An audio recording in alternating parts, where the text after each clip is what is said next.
Alright, so in this video I was going to explain the big three a little bit more in depth. I had a video up, I still do, about the big three in my car, and I wanted to better explain it because I had a lot of questions about a few things.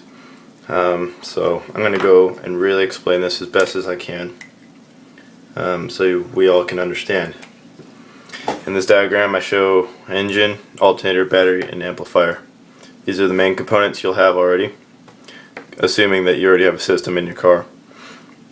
This is just generic, doesn't match what you have, don't worry, but this is kind of what I have. So if you already have an amplifier, you will have a positive run going to your amp. You likely installed that. That's why you're watching this video, because you're an installer. So with that, you'll have a fuse on here, close to the battery. Somewhere in here, this goes to the firewall, obviously, so there's a grommet and it goes. But that's your positive run to your amplifier. Your amplifier is also grounded to the chassis or the frame through a bolt or wherever you ground it. Hopefully a bolt sanded away the paint and got a good connection.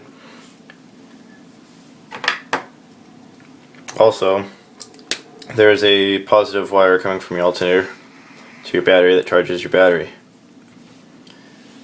From your battery, there is also some maybe accessories or something. This goes to your starter and your fuses. We're going to ignore those because they don't have any part of this. The main things, you got to find the wire that goes to your alternator, and you already must know the wire that goes to your amplifier. That is the positive side of the battery. For the negative, things get a little bit more complex.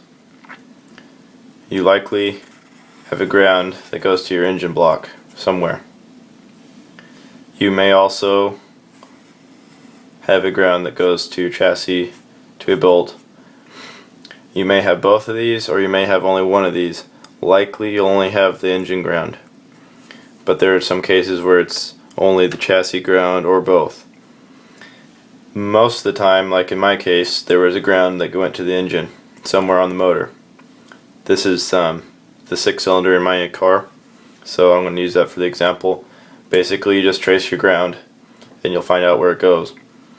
On the motor, sometimes in the back, there's a braided cable that comes off the motor and grounds to your chassis.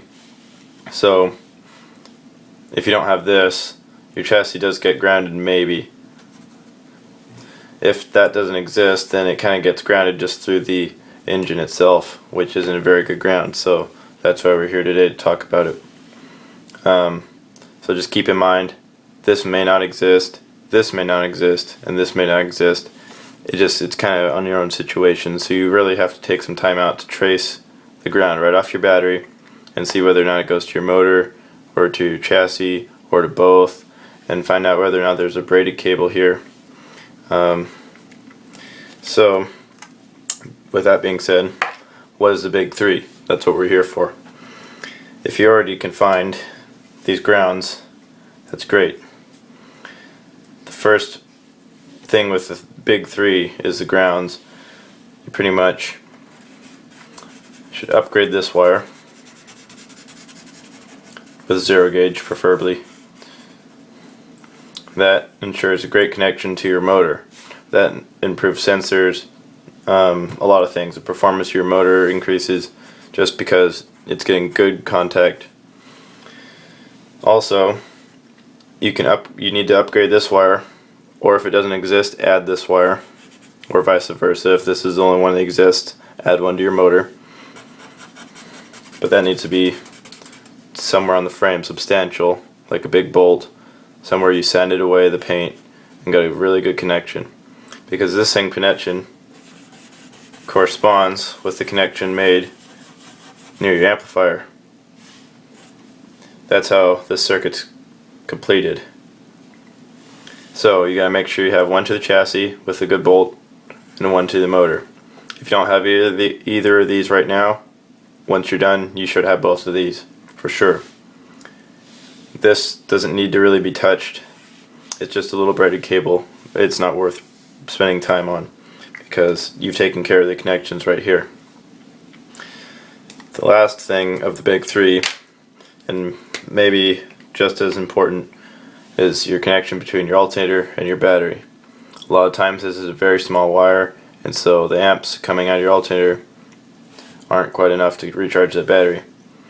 So instead of replacing the alternator, sometimes the solution is get a bigger wire here, big 0 gauge. With this wire, you must make sure to have another fuse similar to this, because anything that comes out of this battery needs fusing.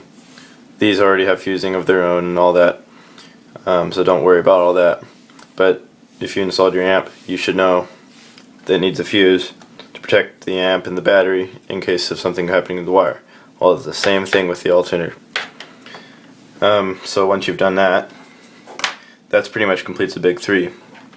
Now with the fuse, there's kind of this is kind of what I use, is find out what your alternator puts out. Let's just say you have a 150 amp alternator. It's a pretty large alternator, might be bigger than what you have. The fuse you get should be at least 150 amps or greater, up to maybe 200 amps. You don't want to go so great that if something did happen, maybe the fuse doesn't pop, or smaller the better really. But you want it just big enough that your alternator doesn't fry it. So if you have a 150 amp alternator putting out 150 amps, that has to be greater than 150 amp fuse, or else the fuse will burn up. So for safety, keep it within really close to what your alternator puts out, but don't go below, because then the alternator itself might ruin the fuse. Same idea with the amp, but if you had a kit, then that shouldn't be a problem. So there's the big three. I'll recap.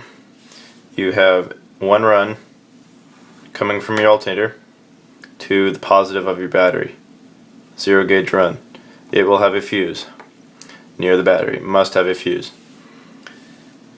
The other steps are a ground to your engine block, wherever that may be. Big ground. And then another ground to your chassis, somewhere where there's a bolt on the frame or the sheet metal, somewhere substantial, because it connects to your amplifier. If you want to go beyond the big three, which actually is kind of recommended, you can add another ground to your frame. So let's say this was on your chassis, which is kind of like the sheet metal part. Add one to your frame, the substantial frame of the car.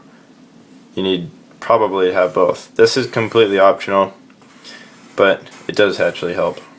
So if you're in there, you might as well.